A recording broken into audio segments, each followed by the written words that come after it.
It is back to school across the province. Of course, that means some added stress for parents and children as those classes begin.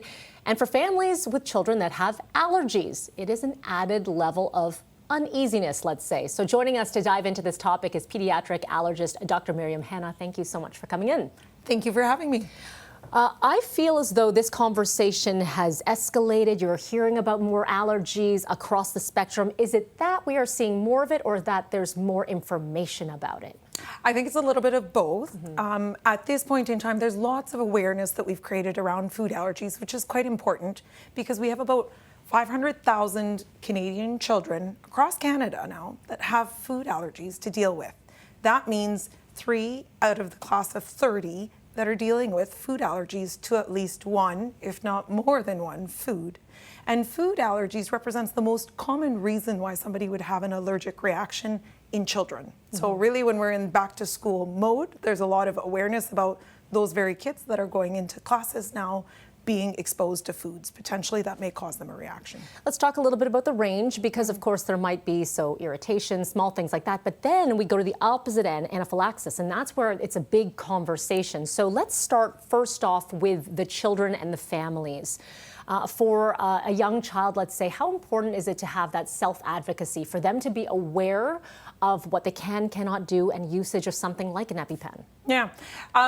Again, as you said, there's a wide range of ages, and so that awareness starts really at an early and young age where we say, you know what, you do have a food allergy or we need to be careful.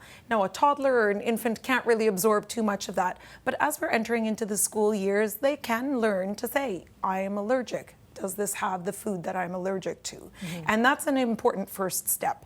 You're going to ask a lot more of your older school-age children to be able to self-advocate and be able to make good choices, but we want them to learn really from an early age to say, this kind of food can make me sick, this kind of food I'm not to eat, or I should not be eating, or I need to ask questions before I'm taking it.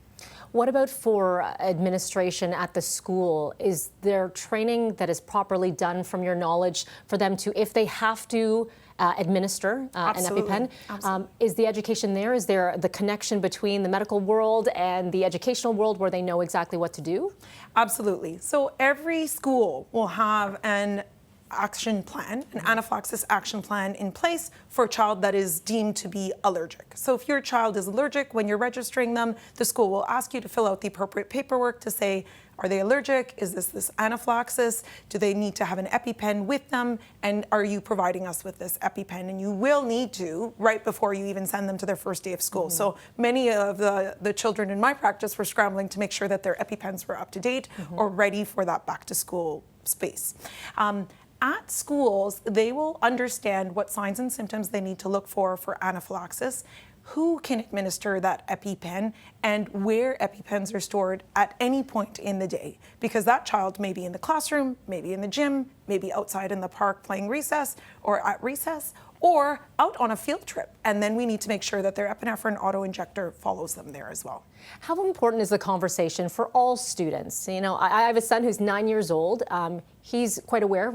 He has a classmate that carries around an EpiPen with them, but just to have the education and the knowledge with them, to arm them with the information so it's not a scary thing for those involved. Yeah, it's very important that even if a child doesn't have food allergies, they need to be aware and understand the importance of what does food allergy mean, why we can't share particular foods and need to be cautious around that, and to be advocates for their friends or for their peers. And really creating that awareness helps to debunk a lot of the bullying that can happen, or the lack of information or lack of knowledge that may lead to reactions unnecessarily for these children.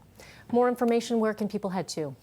There's a lot of information online. Food Allergy Canada is a great resource for this, as well as epipen.ca. They'll have information on how to administer that actual device. Okay, this is all great information, Dr. Hanna. I appreciate you taking the time with us today, and happy school year. Thank you. Thank you for having me. Wishing a good school year to all those children going back to school this week.